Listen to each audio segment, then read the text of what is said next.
day.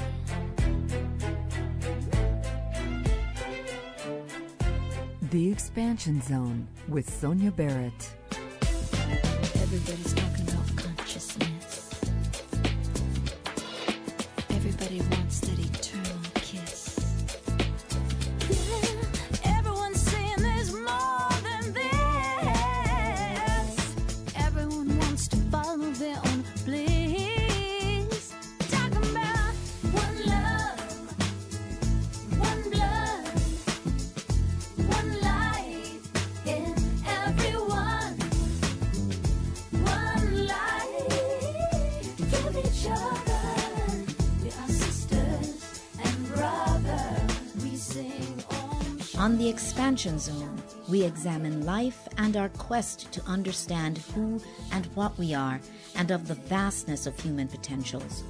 We explore the making of our world from quantum physics to parapsychology, health, sociology, and philosophy, along with practical living.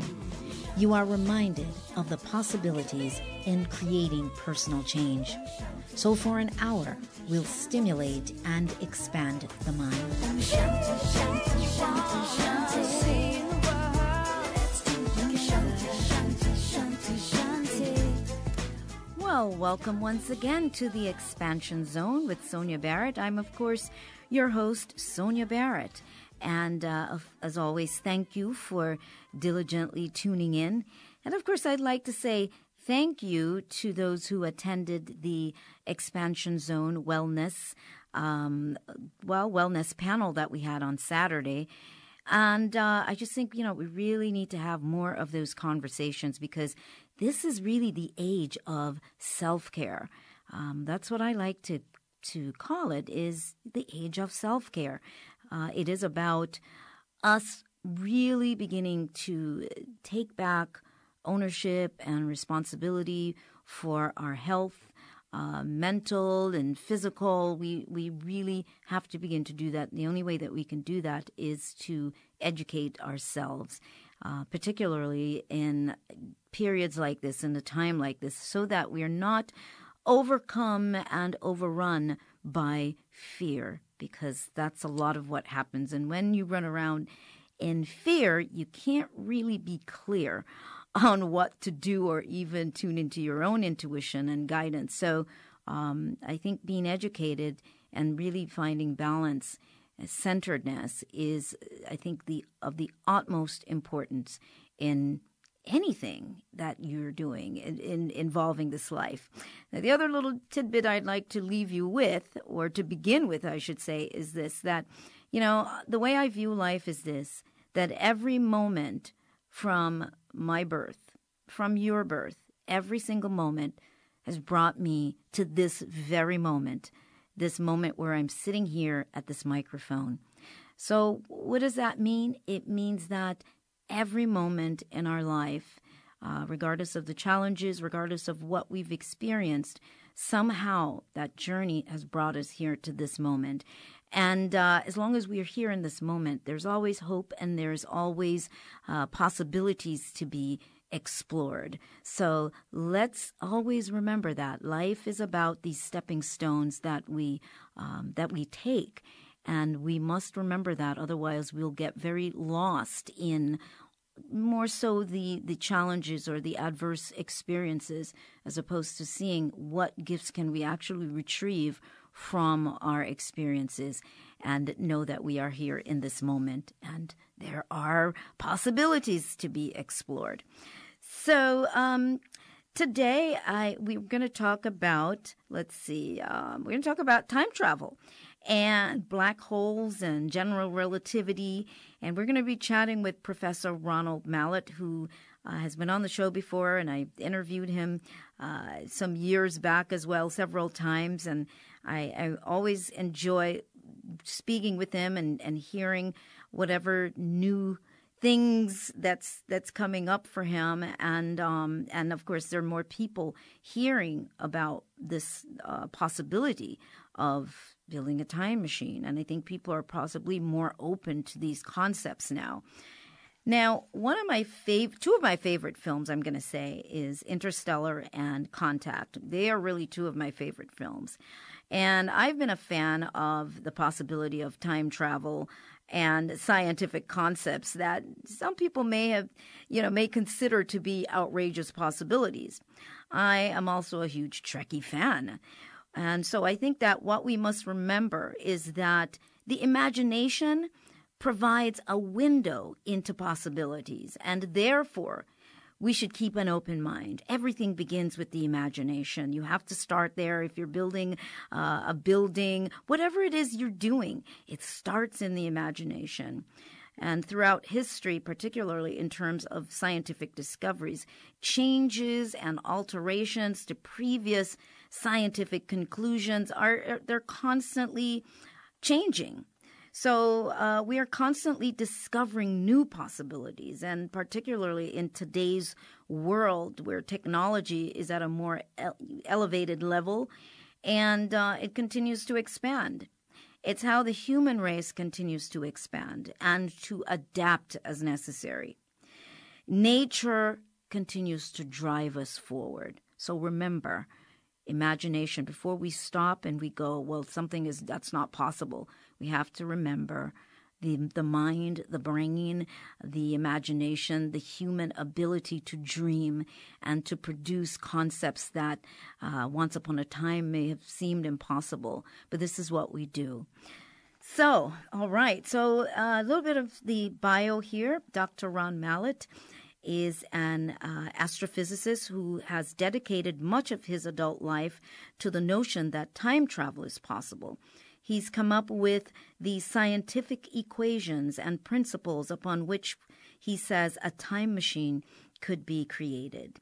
Professor Ronald Mallett received his BS and MS and Ph.D. in physics from Pennsylvania State University, and he worked for United Technologies for some time, and then in 1975 joined the physics faculty at the University of Connecticut, where he is currently research professor of physics. So we have a lot to talk about. Oh, and let me also mention Professor Mallett's memoir, Time Traveler, A Scientist's Personal Mission to Make Time Travel a Reality, has been translated into Korean, Chinese, and Japanese as well, and probably even more languages since then. And of course, he's been on CNN, and his articles have appeared internationally, and he's just been in a lot of places, breaking the norm, or and helping people to step into a new way of thinking of possibilities. So, Dr. Ronald Mallett, welcome back to the Expansion Zone. Well, thank you very much, Sonia. I really appreciated your emphasis on imagination. One of my favorite quotes by Albert Einstein was that imagination is more important than knowledge. Knowledge is limited, but imagination encircles the world. And what he meant by that wasn't that knowledge is not something that we need, but it's our imagination that drives our wanting to acquire the knowledge to achieve things. Absolutely. And I think sometimes, most often people forget that. And you go back to a child's imagination and you see how profound it is until we interrupt it and tell them what is possible and what's not possible for them to imagine. And I think what the beauty here is that you allowed that the imagination to sort of drive you through your life up until this very moment. And I think that is what is so awesome about your journey and your exploration. Thank you. Now, let's see. So much I want to talk about, but I'm going to just start off by saying to you, is there anything new that you want to present? I know that you were, I think, interviewed again in December on CNN. Is that correct? That's correct. Yeah, it was a major article that came out in CNN, and actually it came out on New Year's Eve, and it was really extremely well received, as a matter of fact. And the article actually talks about the real scientific possibility of time travel, and that's the thing that people need to realize, is that to take it seriously. It should have a real scientific basis. And there can't be more solid foundation than the fact that the real science is based on Einstein's theories of relativity. And so that was what the article emphasized. And the article also emphasized the human side, the reason why I was motivated in the first place to become interested in time travel, because it wasn't initially an intellectual exercise. It was something that originated in a tragedy that happened in my life. And so it was a beautifully done article. I really appreciated what they did in balancing both the human side and the scientific side of it. Let's run through that again really quickly for those who may not have heard the story. And one of the reasons why I'd like to do that, I think I'm quoting the article, I think where you said, even today, after all of these years, there's still an unreality about it for me, which is your father passing. So can you just give our audience just a briefing as to your journey after your father's passing that has led you into this research? Well, thank you. In fact, I certainly will. And it was the most difficult time in my life. And I should mention that my father, Boyd Mallett, was a television repairman, and I idolized him. I was the oldest of 4 children, and I grew up in the Bronx, New York. And my mother and my father were very much in love with each other, and we saw that, and we had a very happy family. My father worked very hard, but he had a lot of time for the family, and he spent a lot of time with me. He would give me scientific toys like a gyroscope and crystal radio set, and education was extremely important to him. The thing is that he looked healthy and robust. He was a man who enjoyed life. He worked hard and he partied hard. And the thing is that we didn't realize that he had a weak heart, and he died of a massive heart attack when he was only 33 years old. I was 10 at the time, and to say that it devastated me is really an understatement. I mean, it completely destroyed my world, and I went from being a happy kid to becoming a really depressed kid. And I'm sure that my mother was worried about me. The thing is that I didn't really care at this particular point after he died whether I lived or died. And I just went into a very dark place. But one of the other gifts he left me was a love for reading. And about a year after he died, when I was 11, I came across the magazine version of the classic H.G. Wells story, The Time Machine. And I still remember that to this day. I was in the drugstore looking at the shelf, and I saw this magazine cover, and somehow it spoke to me. And on the very first page, it said, "Scientific people know very well that time is just a kind of space, and we can move forward and backward in time just as we can in space." And when I read that, I mean, it was like a life preserver. I thought, wow, if I could build a time machine, if I could go back, then I could see him again and tell him what was going to happen and maybe change things. And so that actually became a passion. I should mention this was back in the 50s, and we weren't even sure we could go into space. This was before Star Trek and before the fascination people had with science fiction. So I knew that people were already worried about me, so I better not tell anyone about this. And so I kept it a secret, which was actually a good thing because I didn't have any naysayers because they didn't know what I was doing. And my mother had kept the radio and television parts that my father had, and I actually tried to put something together, like was on the cover of the magazine with bicycle parts and the old television parts and radio parts. Of course, it didn't work, and I was, disappointed, but I wasn't discouraged because I remembered that it said scientific people know it very well. So I knew that science must have to play some role, and at that particular stage, I wasn't exactly sure what. But once again, as I said, I loved reading, and I really was a serious bookaholic. And even though I should mention that after my father died, we went from being middle class to poverty. I mean, it was a very difficult time. I don't know how my dear mother was able to survive with 4 kids. She hadn't had a job before my father died, and so she worked as a maid for a while. And she's another one of my heroes. And the thing is that she kept the family together. But I used the little bit of lunch money that she would give us to buy books. Salvation Army bookstore where you could get books for a nickel. And one day I went in, this was about when I was 12, and I saw the second book that changed my life. It had a picture of Einstein on the cover, standing next to an hourglass. And I knew that Einstein was a great genius. I didn't know what he did, but I knew he was this great genius. And the thing is, since he was standing next to an hourglass, I thought maybe that meant that Einstein had something to do with time. So I got the book. It was a popularization of his work, and still I didn't have the background, but I did pick up the essence. It said that unlike the old classical physics of Newton, according to Newton and that's the physics that we use in our everyday world, I should say, time can't be altered. There's nothing you can do to change time. But according to Einstein, there are situations in which time can be altered.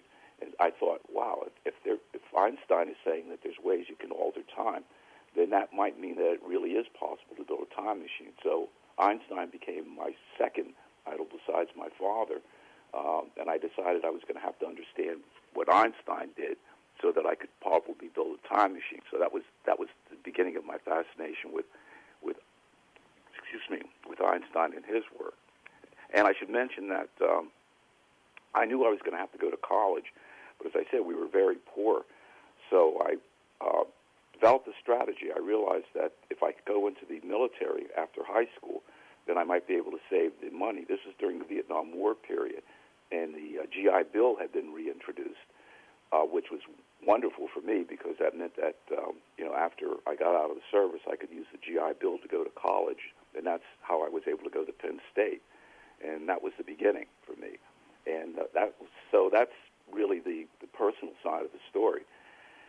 And the scientific part of it has to do with Einstein's work, because it turns out that Einstein did say that the key, and he wasn't explicitly interested in time travel, I should mention, but his work did lead to the real possibility of time being altered.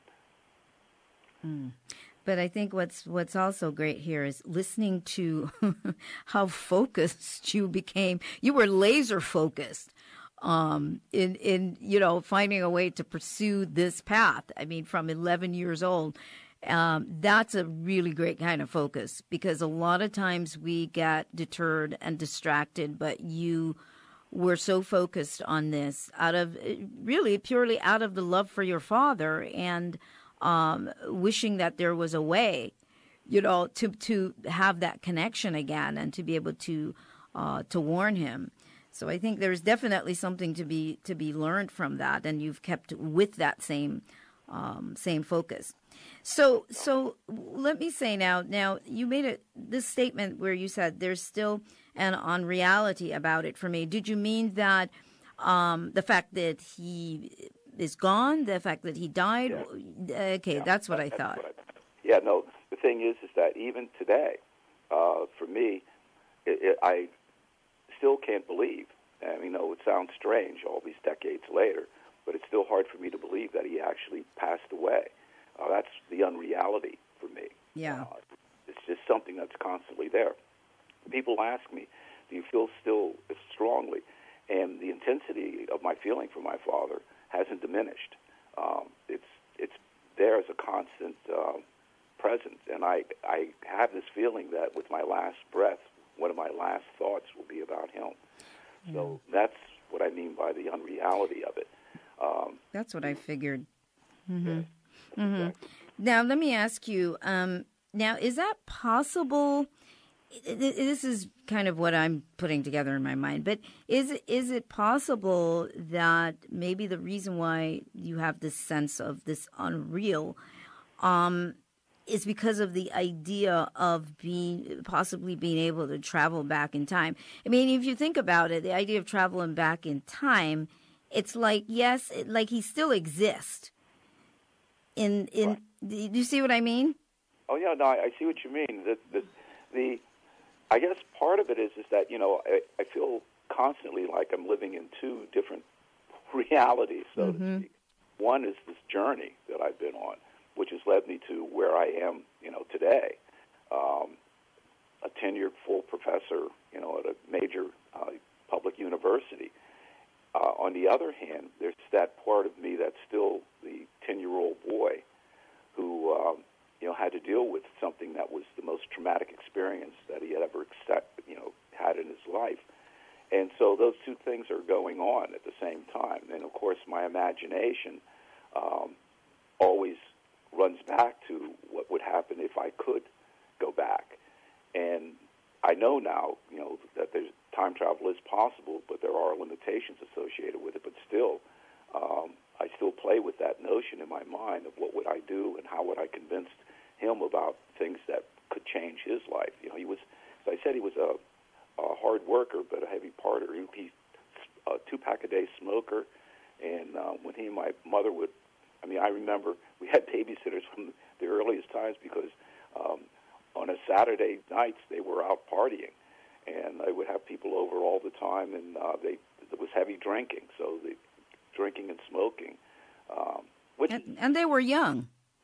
Yeah. Oh, yes, right. My mother, at the time of my father's passing, my mother was 30, and my father was 33. And to think about it, that meant that they were in their early 20s when they had me. My father, would have had to have been 23, and my mother, would have about 20. Mm-hmm. So they were children in a sense.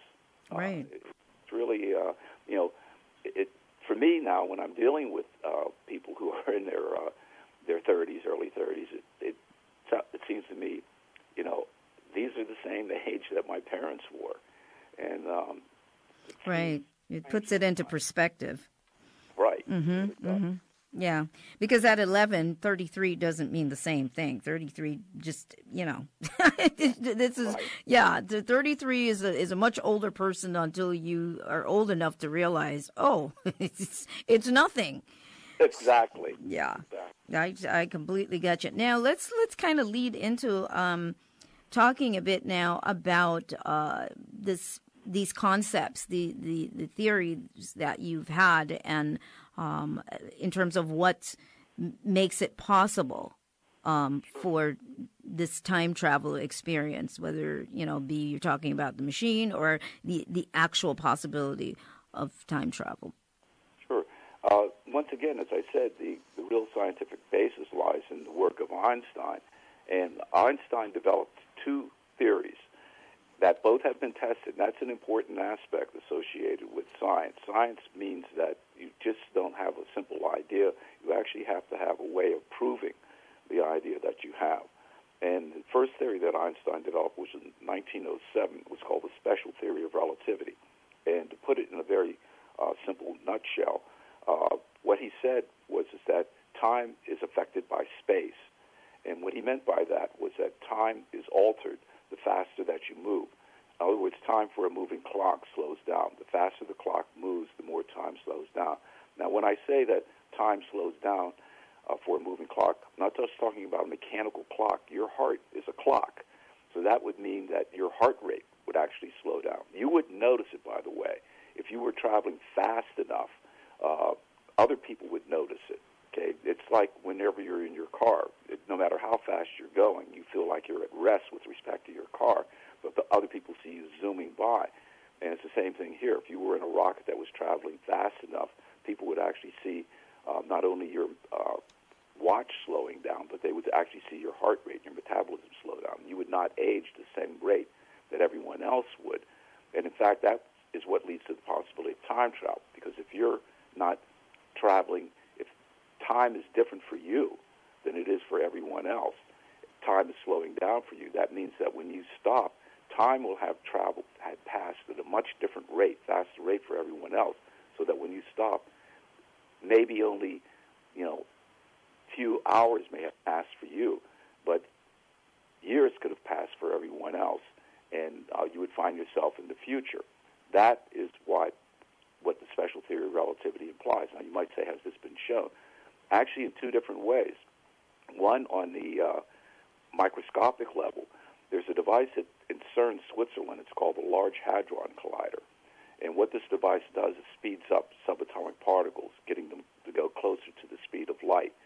And what they found is that some of these particles, which normally disintegrate in a very, very short time, they can get these particles to live 10, 20, 30 times longer than they normally would. Essentially, if we were able to travel on these particles, that means that would happen for us. And so essentially we're sending these subatomic particles into the future, and we do this on a routine basis. So this actually is what Einstein predicted. Now, we've actually seen this effect on the large scale, on the human scale too, but not as dramatically because we don't travel at those speeds. To give you a simple example, an important one, in 1971 at the Naval Observatory, 2 atomic clocks were kept at the Naval Observatory. One of the atomic clocks was kept at rest at the Naval Observatory. The other atomic clock was put on an ordinary passenger jet and flown around the world at the speed of sound. When they brought the passenger jet back, they found that the atomic clock on the passenger jet had actually slowed down compared to the clock that had been at rest at the Naval Observatory.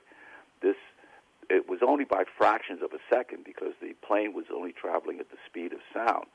And if the plane had been traveling faster, if someone was in a rocket that was going fast enough, close to the speed of light, then the effect would have been not just simply by fractions of a second, it would be in terms of years. In other words, an astronaut traveling in a rocket that was going close to the speed of light, they might feel that they were out in space only for a few years, but when they came back to Earth, they could find that decades had passed here on the surface of the Earth. In fact, there was a science fiction movie that got the principle right many, many years ago. Was the movie Planet of the Apes with Charlton Heston, the original one, in which the astronauts had been traveling in space. And when they came back to the Earth, they thought they had landed on another planet that was dominated by apes. Later in the movie, you find out that because they had been traveling in a rocket that had been traveling so fast, that time had slowed down for them, and they had actually arrived back on the Earth, but in the Earth in the distant future, which was where the apes had dominated the planet. So that's one of the movies that does, get that particular concept. But as I said, this is real. We actually see that clock slow down, both on the large scale and on the subatomic scale. So time travel to the future is not just simply a theory. Most people don't realize that time travel to the future is something that we can do. We just haven't been able to do it dramatically on the human scale yet. But I should mention that NASA is considering rockets that can eventually go close to the speed of light, so they'll have exotic names like ion engines. And so eventually we will have rockets that will allow us to travel on the human scale into the distant future. But that is, just technologically not happening right now. But it is something that does have a real basis. So once again, this is real science, and we have been able to show that we can go into the future. But now, what about going into the past? Well, it turns out that no matter how fast you go, you can't go back into the past. There is a limit. It's the speed of light. And people think sometimes that the speed of light limit is something like the speed of sound. There was nothing in scientific principle that limited traveling faster than the speed of sound. That was just simply a technological problem. Here, it's a scientific problem. The very equation equals mc squared that every school child is familiar with, that equation is what limits us to the possibility of traveling at or faster than the speed of light. But we will be able to travel close to the speed of light. So we will see this effect of being able to travel into the distant future on a human scale. Now, does that mean we can't go back to the past? Yes, but we have to do it with Einstein's second theory. Remember, once again, to reiterate, Einstein's special theory of relativity says that time is affected by speed. Einstein developed a second theory. It took him 10 years to do this. Came out in 1915. That second theory is called his general theory of relativity. And what that theory says, to put it in a nutshell, was that time is affected by gravity. And what he meant by that is that the stronger gravity is, the more time slows down. So to give an example, what he would say is that a clock here at the surface of the Earth, where gravity is strong, a clock would actually be running slower than a clock at a high altitude. Okay, the higher you go from the surface of the Earth, the weaker gravity is, and so time is less affected. And you might wonder, well, has this been demonstrated?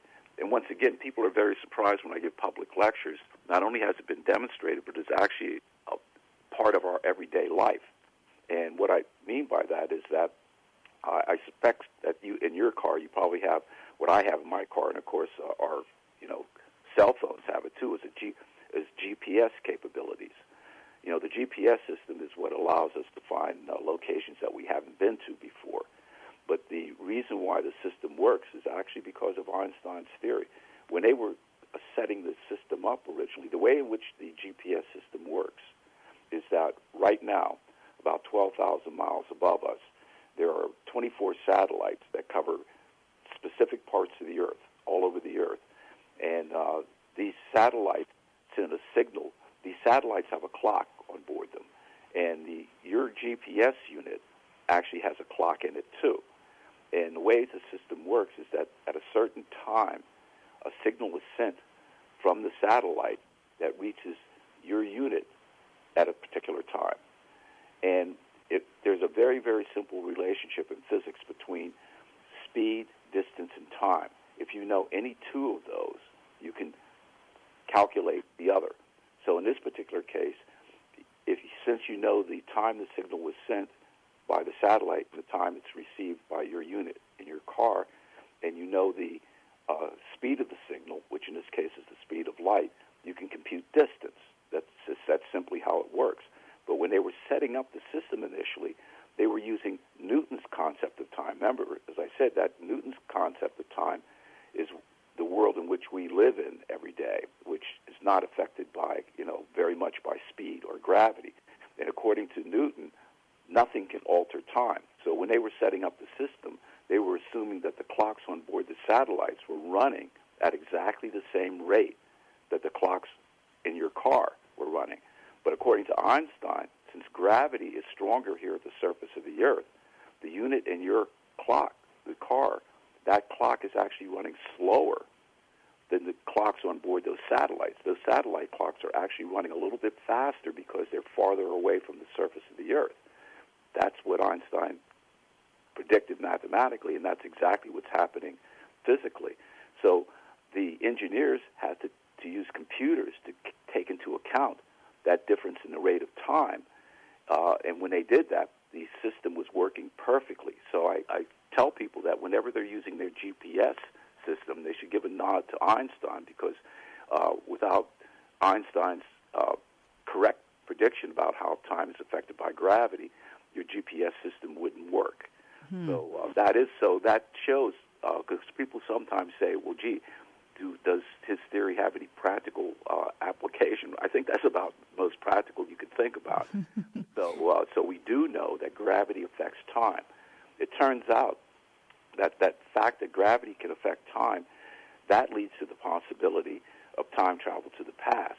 Because if it turns out that if you can alter gravity, if you can cause gravity, for instance, if you have the gravity for a system that is rotating, a rotating body, you can actually create a sort of a rotating gravitational field, okay?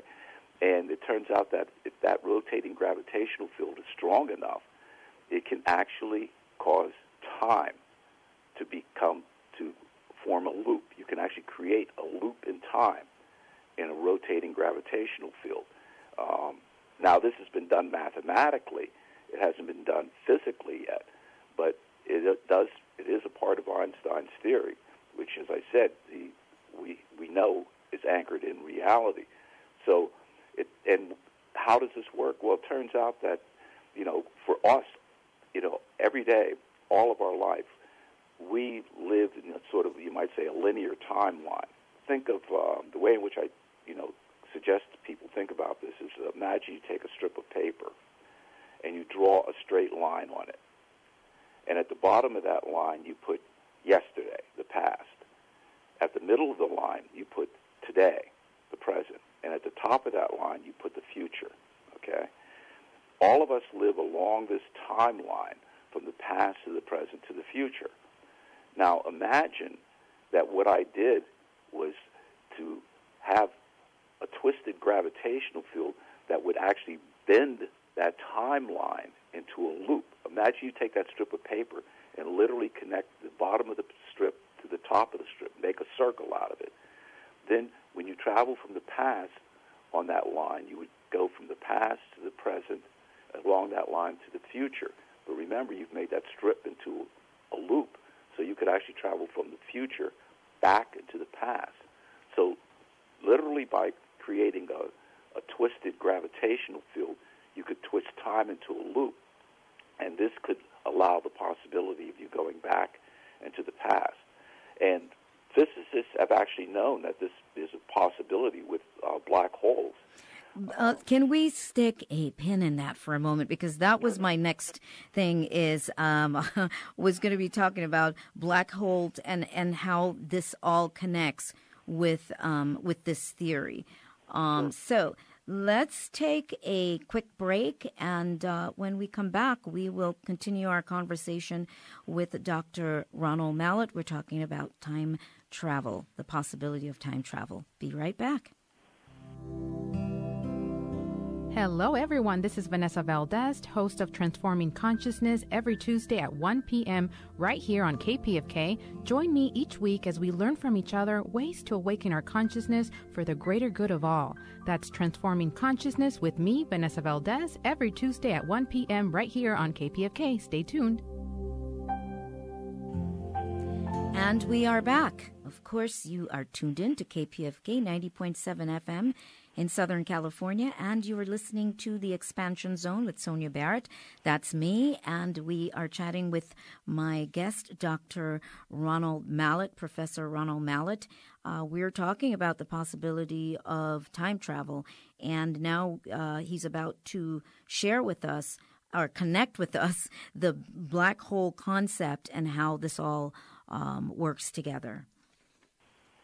Right, and the thing is that I should step back a little bit and say what a black hole is, and then how it is actually connected with the phenomenon of time. A black hole actually begins as just simply an ordinary star. The way stars work is essentially the way our sun works, is they're essentially hydrogen-burning engines. And what I mean by that is that hydrogen is a gas, and under certain conditions, you can actually compress that gas. And one of those ways in which you can do it is using gravity. If you have enough hydrogen in a certain region, the hydrogen atoms will start collecting and accumulating together due to gravitational attraction. Eventually what will happen is that you will actually have the gravitational attraction of these hydrogen atoms will start colliding with each other and forming the next element up, helium. When they do that actually, you might say there's a change in the energy, okay? That there's a very famous equation, E = mc squared. What happens is that as these hydrogen atoms collect together to form helium, the energy that comes from that, okay, is what the energy that we get here on the Earth. So essentially our sun is a huge ball of hydrogen in which the hydrogen atoms are smashing together to form helium, and a little bit of energy that comes from that is what gives the light and life to here on the Earth. Now, that will go on for our sun for about another 5 billion years. Our sun is sort of a middle-aged star. It's been around for about 5 billion years. And there are stars that are even larger than our sun that are going through the same process. Now, what will eventually happen is that this energy that the sun is giving off will start losing. The sun will start losing that energy, and it will actually start to collapse. When the star starts to collapse, the gravity around it will actually start getting bigger. It will actually get stronger and stronger and stronger as the star starts to collapse. Eventually, when you toss something up, it falls back down, okay? What will happen is that you don't think of this in terms of light, but light, eventually what will happen is as the star starts to collapse, the light that tries to get away from the star will actually fall back to the star. So imagine you're standing outside of the star that's collapsing. As soon as the star gets to a certain point, all the light that tries to get out will come back to the star. So if all that light gets trapped in the star, then it'll appear to you as though it winks out. That's what a black hole is. A black hole is just a star that has collapsed to a certain point where all the light that tries to get out of it gets pulled back to it. So if none of the light can get out, if you were unfortunate enough to go into a black hole, since the light can't get back out, you can't get back out either. So that's why you can think of it as being a hole in space. It would actually, anything that goes in just can't come out anymore. That's what a black hole is. It's just simply a star that has collapsed to a point where all the light is trapped. It turns out that it also affects time. Remember that I said that according to Einstein's general theory of relativity, time for a strong gravitational field slows down. So as the star collapses, gravity becomes stronger, and time will actually slow down next to the black hole. If you were to watch a clock that was going close to a black hole, you would actually see the clock tick slower and slower and slower as it got close to the black hole until a point in which it would actually appear as though the clock is stopped ticking. So that is how a black hole can affect time. And I should mention that in my scientific career, that the black holes were my major area of study. And you might say, why, since I was interested in time travel? Well, as you might imagine, I didn't tell the people that were hiring me at the University of Connecticut that I was interested in building a time machine, or we wouldn't be talking. Good idea. What I did tell them was that my area of study, and that's what I got my Ph.D. in, was in Einstein's general theory of relativity. That's what I specialized in, was to solving Einstein's equations and trying to understand them and looking at the Big Bang theory and looking at black holes. And that's what I published my papers in, and that's what got me, the job eventually, and eventually getting tenure and everything else associated with an academic career. It wasn't until later that I was able to, once I was a full tenured professor, I felt safe enough to be able to come out of the time travel closet, because at that point they wouldn't be able to fire me. But even then I was a bit reluctant. But the thing is that by studying black holes, I knew I could study about time and study how time was able to be affected by gravity. So that's now the important point. Since black holes can affect time, it turns out that rotating black holes can actually create twisted gravitational fields. And remember, I said that since a twisted gravitational field can create a loop in time, then what physicists have been able to show by solving equations from Einstein's theory is that a rotating black hole has the possibility of creating loops in time. That would mean that if you were to go into a rotating black hole, and it turns out that if the black hole is rotating, unlike a non-rotating black hole, once you go into that, that's history, your history. But a rotating black hole, there is a possibility that there are certain ways you can go into it that you can come back out again. And it turns out that it can be shown that there is a possibility that if you go into a rotating black hole in just the right way, that you might be able to come out into the past. So once again, theoretically, or I should say, when I say theoretically, I mean mathematically. That's the same thing for physicists. So theoretically, it can be shown that a rotating black hole can lead to the possibility of time travel into the past. Now, that was very important to me, and I studied that quite a bit.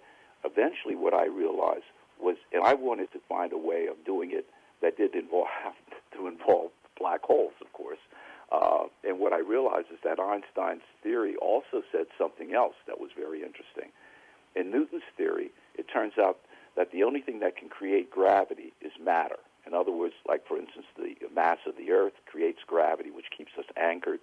The gravity of the sun is what keeps the Earth in orbit, and so on. The thing is that it turns out that in Einstein's theory, not only can matter create gravity, but light itself, which isn't matter, can create gravity.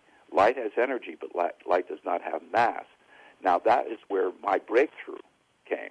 My breakthrough came in understanding that, because, and here you can think of it logically. If gravity can affect time, and light can create gravity, then light can affect time. That was my breakthrough, to realize that by using light, we could alter time. And in a particular way of creating this rotating gravitational field, there is a real device that's called a ring laser. What a ring laser is sounds exotic, but all it is you can bounce light off of mirrors in such a way, laser light, that you can create a loop of light. You can actually create a loop of laser light. And this loop of laser light can actually create a rotating gravitational field. Now, when I'm describing all of this in words, I should mention that I'm a theoretical physicist. What I do is I use equations. What I was able to do was solve Einstein's gravitational field equations to show that a circulating beam of light will create a rotating gravitational field, and this rotating gravitational field can actually lead to the possibility of twisting time into a loop. So that you might say that what I was able to do was to show mathematically the possibility of a laser-driven time machine. And that is essentially what my breakthrough was, and that's what I published it in the Standard. And this is another important thing.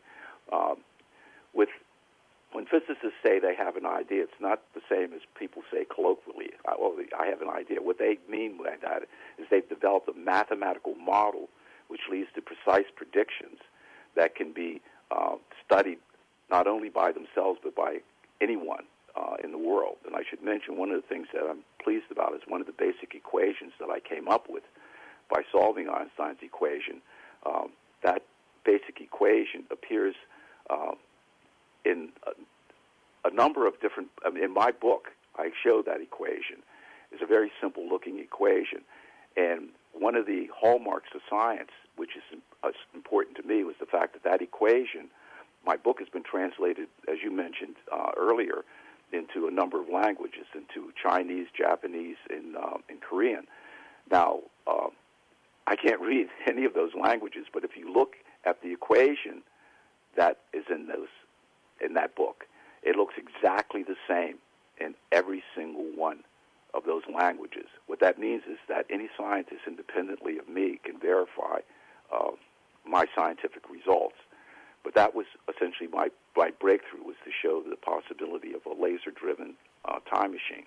Now, let me ask you quickly, because everything that you're saying, it's so fluid, and so I try not to interrupt, because what you're explaining requires a fluid explanation. So interrupting just cuts that flow.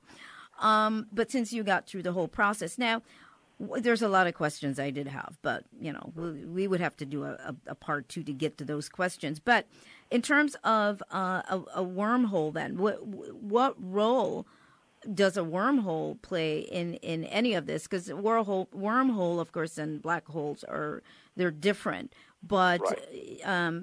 They're a bridge. So is that also a part of this this model? Oh, sure. I mean, and I'm glad that you mentioned that, because I'm not the only physicist who's looking at this in terms of Einstein's equations. And I should mention that if anyone it looks at these ideas, they should actually go back and find out what the foundation of the person's ideas are based on. And if they're not based on Einstein's work, then they should be, they should approach it with caution. Okay? But the point is that wormholes are a different concept. And as you pointed out, essentially what a wormhole is, it's like a bridge between two different parts of space. You can go into a wormhole in one region of space and come out in a distant region of space.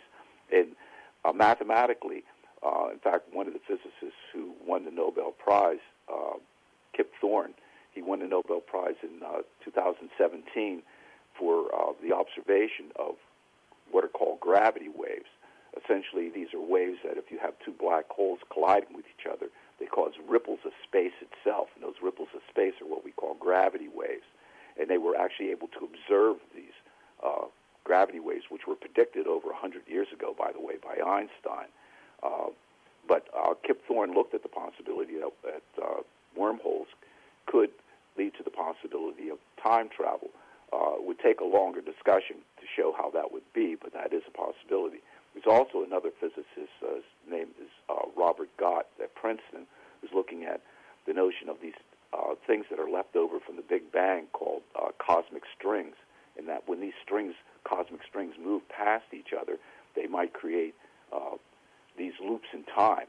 And so that's another possibility. So all of these ways are ways of doing it. I was interested in a way that might be done terrestrially, okay, here on the Earth, that wasn't like a wormhole or black hole, and that's why I was focusing on that other little-known aspect of Einstein's theory, that light can create gravity.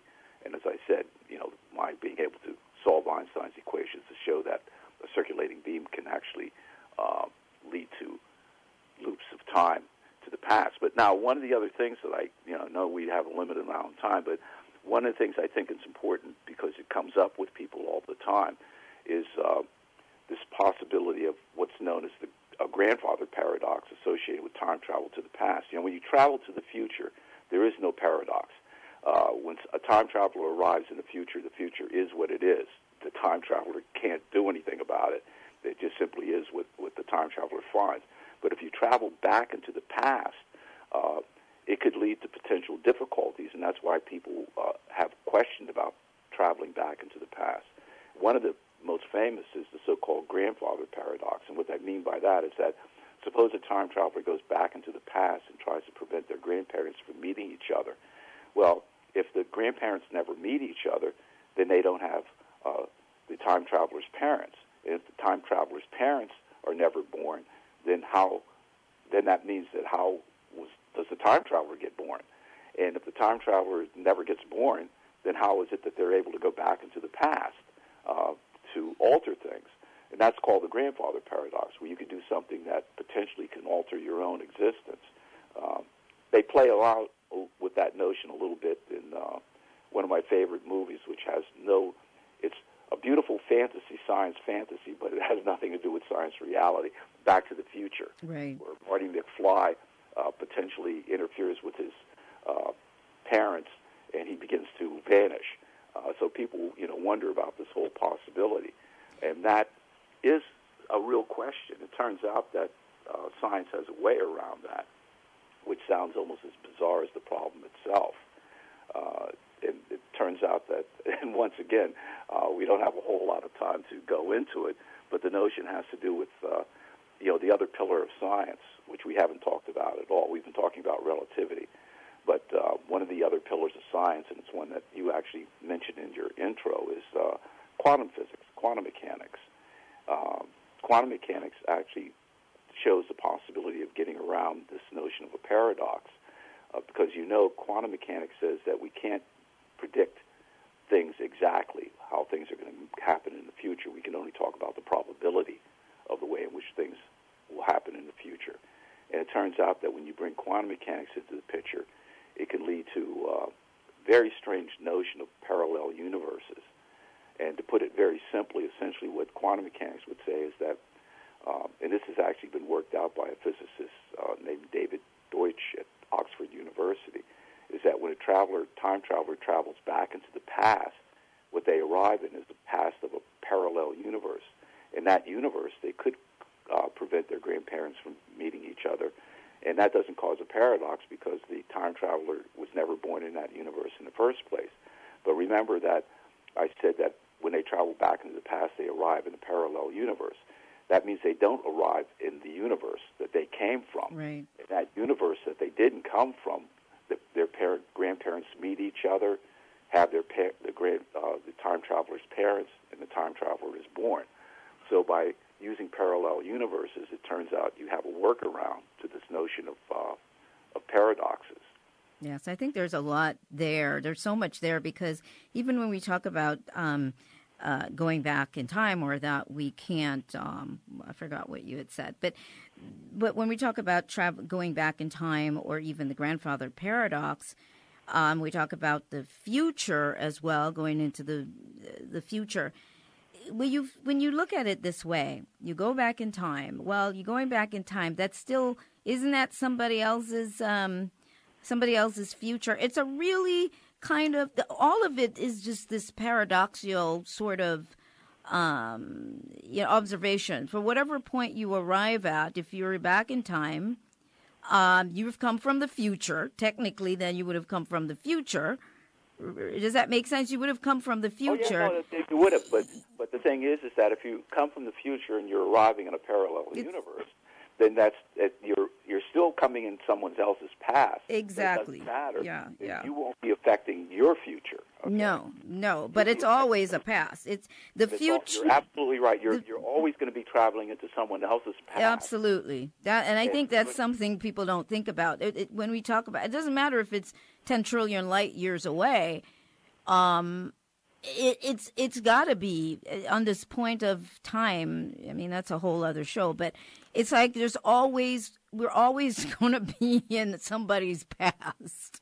Right, and that's so. And the thing is that one of the other things that people ask me though is what is the status of the experiments to prove the mathematics of what I've done. And what I tell people is that when is this going to happen?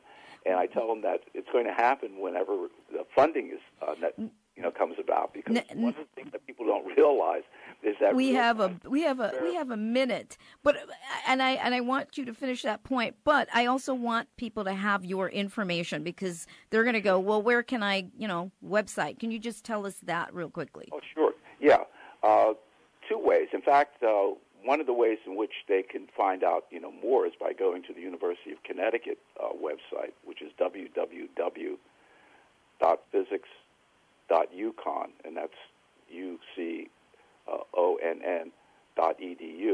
But another even better method is by going to, I'm on Facebook, and I have people on my Facebook page. My Facebook page is not the usual one in which people talk about their Aunt Mary's Culver pie. It's about scientific ideas, and so if they go on my Facebook page, I'll be happy to add them as Facebook friends, and they can find out even more information, and they can find out other things that I've talked about, other concepts that are associated with the possibility of time travel. So that, to me, that would be one of the best ways. The best ways. The best ways to do it is on Facebook.